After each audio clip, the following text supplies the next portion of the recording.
तो hello friends, welcome back to the channel.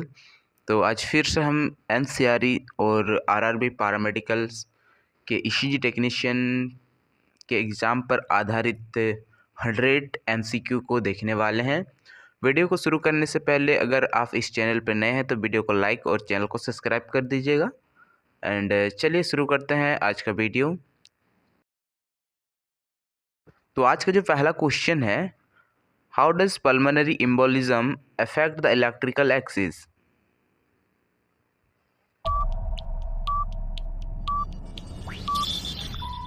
इसका जो करेक्ट आंसर है ऑप्शन नंबर बी होगा, it usually causes right axis deviation.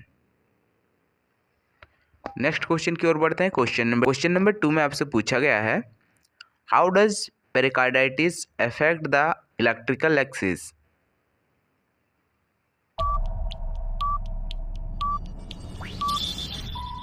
इसका करेक्ट आंसर है option number D, it may causes electrical alternates.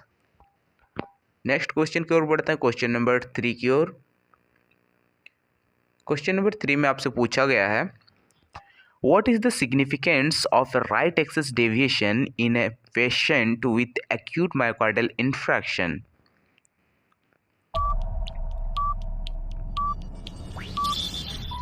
इसका जो correct answer है ऑप्शन नंबर ए, इट में इंडिकेट एन इंफीरियर वाल इंफ्रैक्शन। आगे की ओर बढ़ते हैं क्वेश्चन नंबर 4 में। क्वेश्चन नंबर 4 में आपसे पूछा गया है, what is the significance of a left axis deviation in a patient with hyperkalemia?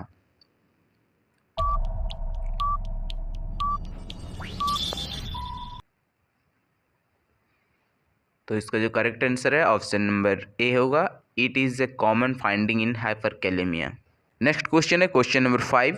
Question number 5 में आपसे पूछा गया है, which of the following statement regarding the axis of the heart is true, the electrical axis?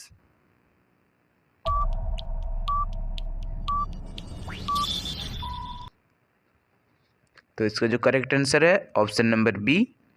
आगे की ओर बढ़ते हैं question number 6 में। क्वेश्चन नंबर 6 में आपसे पूछा गया है, what is the most common causes of left axis deviation?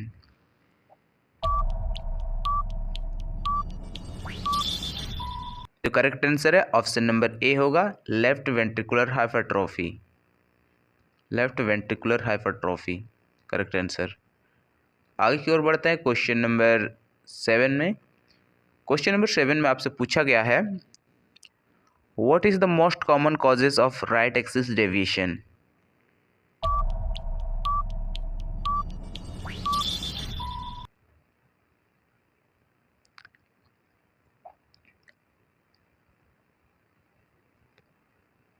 इसका जो करेक्ट आंसर है ऑप्शन नंबर बी होगा, right ventricular hypertrophy. Next question है क्वेश्चन नंबर 8। क्वेश्चन नंबर 8 में आपसे पूछा गया है, what is the significance of a normal electrical axis? Answer होगा option number a, it indicate that the heart is functioning normally. आगे की ओर बढ़ते हैं क्वेश्चन नंबर 9 में। क्वेश्चन नंबर 9 में आपसे पूछा गया है, which of the following factor can influence the electrical axis of the heart?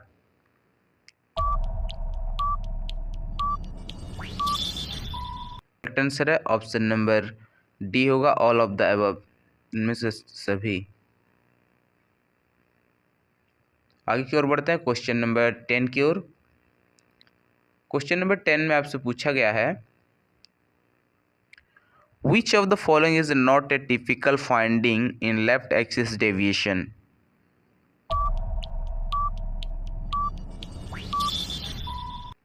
इसका जो करेक्ट आंसर होगा ऑप्शन नंबर बी होगा, positive QRS complex in lead aVF.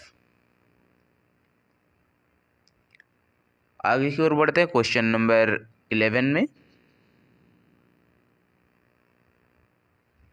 Question number 11 में आपसे पूछा गया है, which of the following best describe Enthoian's triangle?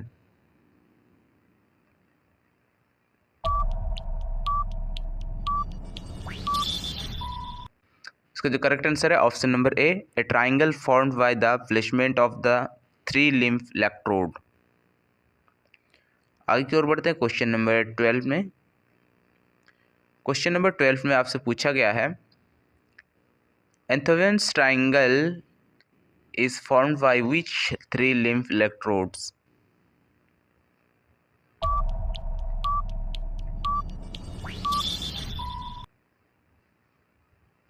इसका जो करेक्ट आंसर है ऑप्शन नंबर बी होगा, right arm, left arm and left leg. आगे की ओर बढ़ते हैं क्वेश्चन नंबर 13 में। क्वेश्चन नंबर 13 में आपसे पूछा गया है how are augmented leads derived.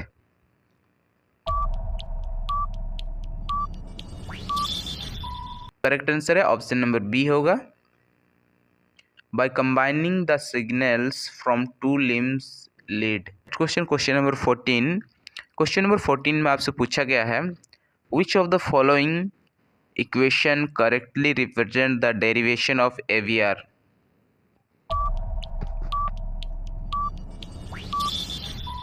तो इसका जो करेक्ट आंसर है ऑप्शन नंबर ए होगा। आगे की ओर बढ़ते हैं क्वेश्चन नंबर 15 की ओर। क्वेश्चन नंबर 15 में आपसे पूछा गया है which of the following equation correctly represent the derivation of AVL।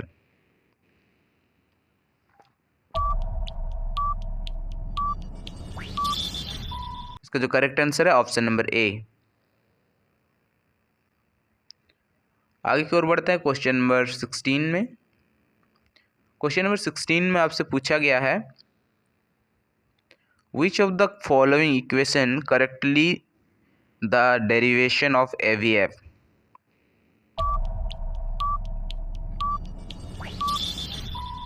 इसका जो करेक्ट आंसर होगा ऑप्शन नंबर सी होगा। आगे की ओर बढ़ते हैं क्वेश्चन नंबर 17 में आपसे पूछा गया है what is the significance of augmented lead.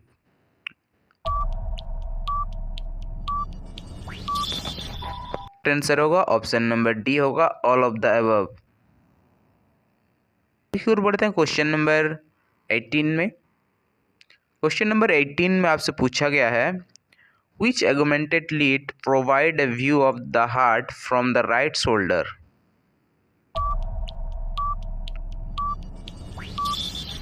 इसका जो करेक्ट आंसर होगा ऑप्शन नंबर ए होगा, AVR। यहाँ थोड़ा टाइपिंग मिस्टेक हो गया था। तो चलिए नेक्स्ट क्वेश्चन की ओर बढ़ते हैं। Question number 19।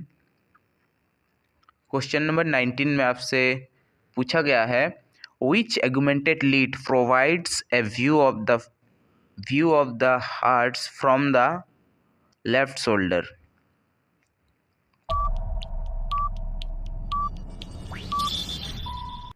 तो इसका जो करेक्ट आंसर है ऑप्शन नंबर बी होगा, AVL। आगे की ओर बढ़ते हैं क्वेश्चन नंबर 20। क्वेश्चन नंबर 20 में आपसे पूछा गया है which augmented lead provides a view of the heart from the feet.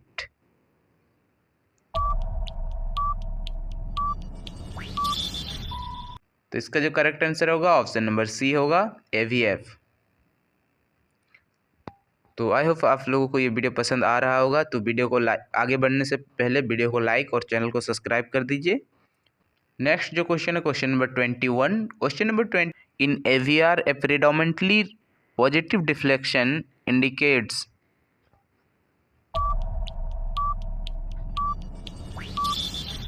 तो इसका जो करेक्ट आंसर होगा ऑप्शन नंबर बी होगा, एबनॉर्मल इलेक्ट्रिकल एक्टिविटी।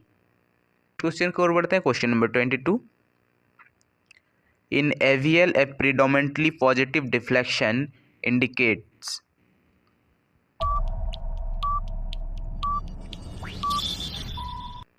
इसका जो करेक्ट आंसर होगा ऑप्शन नंबर ए होगा, ए नॉर्मल इलेक्ट्रिकल एक्टिविटी।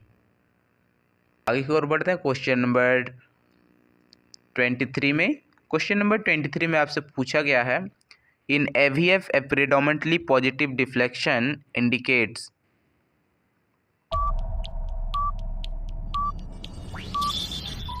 तो इसका जो करेक्ट आंसर होगा ऑप्शन नंबर ए होगा, नॉर्मल इलेक्ट्रिकल एक्टिविटी।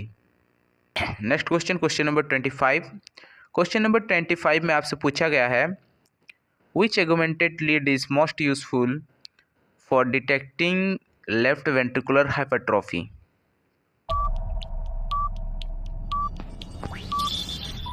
तो इसका जो करेक्ट आंसर होगा ऑप्शन नंबर बी होगा, AVL। आगे बढ़ते हैं क्वेश्चन नंबर 26 को, और क्वेश्चन नंबर 26 में आपसे पूछा गया है how do augmented leads in the diagnosis of myocardial infraction.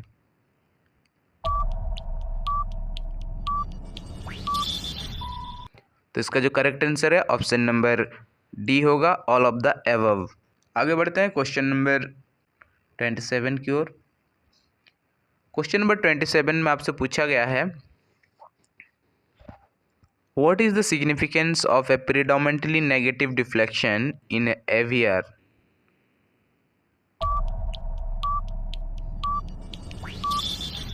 Correct answer होगा ऑप्शन नंबर ए होगा, it is a normal finding.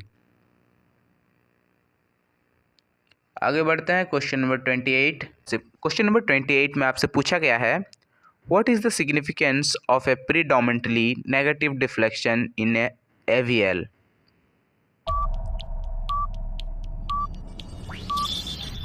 तो इसका जो करेक्ट आंसर होगा ऑप्शन नंबर बी होगा, इट में इंडिकेट लेफ्ट वेंट्रिकुलर हाइपरट्रॉफी। बढ़ते हैं क्वेश्चन नंबर 29 की ओर। क्वेश्चन नंबर 29 में आपसे पूछा गया है what is the significance A predominantly negative deflection in AVF।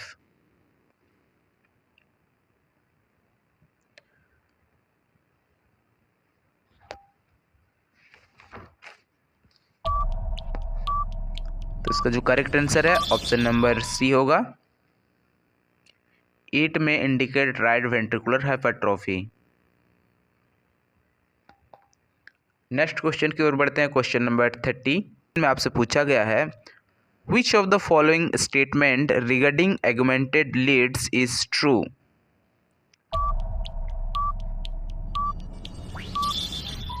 जो करेक्ट आंसर है ऑप्शन नंबर ए होगा, they are derived from the limb leads. तो आई होप आप लोगों को ये वीडियो पसंद आया होगा, तो वीडियो को लाइक और चैनल को सब्सक्राइब करना ना भूलें। तो चलिए नेक्स्ट वीडियो में मिलते हैं, इसी तरह और भी क्वेश्चंस देखेंगे। तो चलिए नेक्स्ट वीडियो में मिलते हैं, तब तक के लिए बाय।